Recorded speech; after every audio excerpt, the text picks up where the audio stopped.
On est fin 2023, bientôt 2024. De manière générale, la bourse se porte plutôt bien.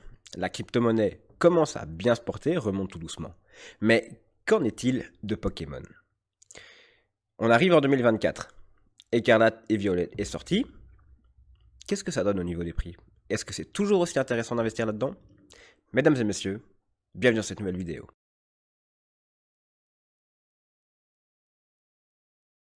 Pour mieux comprendre cette vidéo, je vous invite à regarder la toute première que j'ai faite par rapport aux différents investissements et pourquoi Pokémon était devenu un investissement si intéressant. Évidemment, on repart en 2020, c'est à partir de ce moment-là que l'investissement de Pokémon a explosé. Les cartes Pokémon sont de plus en plus des objets de collection et d'investissement.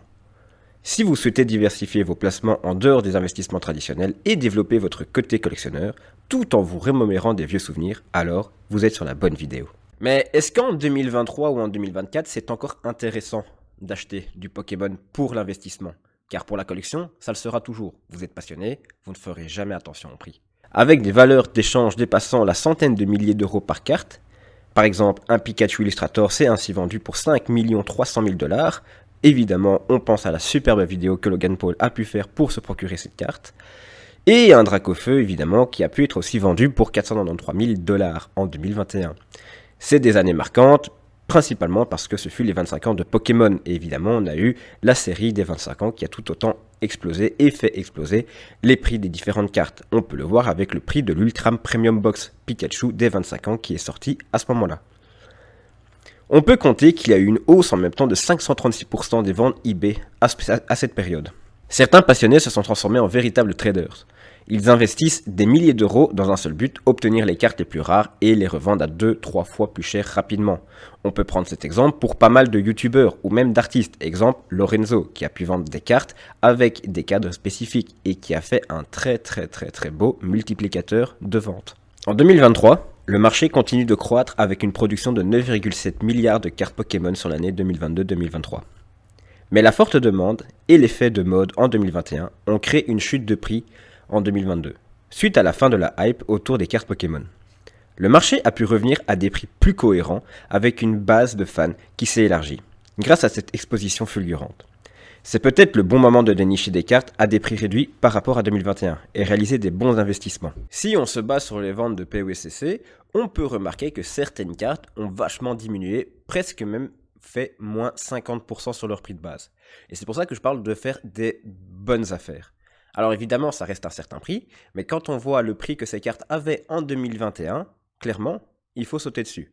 On n'est pas à l'abri, encore une fois, que la hype Pokémon redémarre. Regardons tout simplement le taux de vente qu'a eu le dernier jeu Pokémon.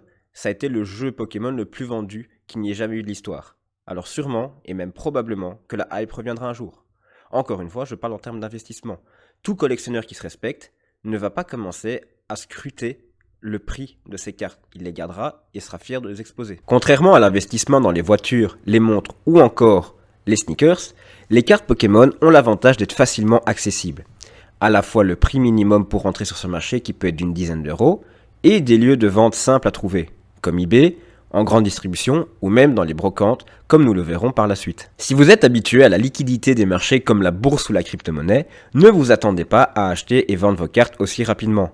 Mais à l'instar d'autres actifs alternatifs, les cartes Pokémon qui sont recherchées par les collectionneurs seront très faciles à vendre, une fois en votre possession, que ce soit sur les sites spécialisés ou encore sur eBay. Évidemment, avant d'investir ou de vouloir commencer une collection, vous devez connaître votre marché, c'est une base primordiale. Vous ne devez pas acheter de fausses cartes, vous ne devez pas acheter de cartes qui sont déchirées, croyant que ce sont des cartes en bon état. Vous devez aussi acheter des cartes que vous voulez réellement. Que ce soit pour la revente ou pas, ça ne sert absolument à rien d'acheter une carte que vous trouvez immonde, car vous-même, vous n'aurez pas l'envie de la vendre ou même de la garder dans votre collection. Comprenez bien ça. Chaque item est prévu pour une personne. Et oui, effectivement, investir dans Pokémon en 2023-2024 est encore intéressant. Il suffit tout simplement de voir l'explosion qu'a eu Pokémon 151, et même le prix qu'a pu atteindre Evolution Céleste, ou même Evolution Sky, en japonais. Donc oui, effectivement, Pokémon fonctionne toujours aussi bien. Et d'ailleurs, avec les nouveaux DLC apparus et les potentiels remakes qu'on devrait avoir d'ici 2024, la licence ne va faire que continuer à exploser. J'espère que cette courte vidéo vous aura donné envie de continuer votre collection de cartes Pokémon. ou alors de la revendre pour gérer votre investissement, évidemment. Cette vidéo avait pour but de bien vous prouver que Pokémon est toujours bien présent dans le système d'investissement et même de collection. Certes, certains prix diminuent, mais ce qui est génial pour nous, les collectionneurs, ça nous permet de pouvoir acheter des cartes à des prix plus bas et de pouvoir faire grandir notre collection pour notre plus grand bonheur. Sur ce, c'était Dim de Collectomania. Passez une bonne fin de journée, une bonne soirée. N'oubliez pas de vous abonner, de liker la vidéo et de la partager. Et je vous dis, salut tout le monde!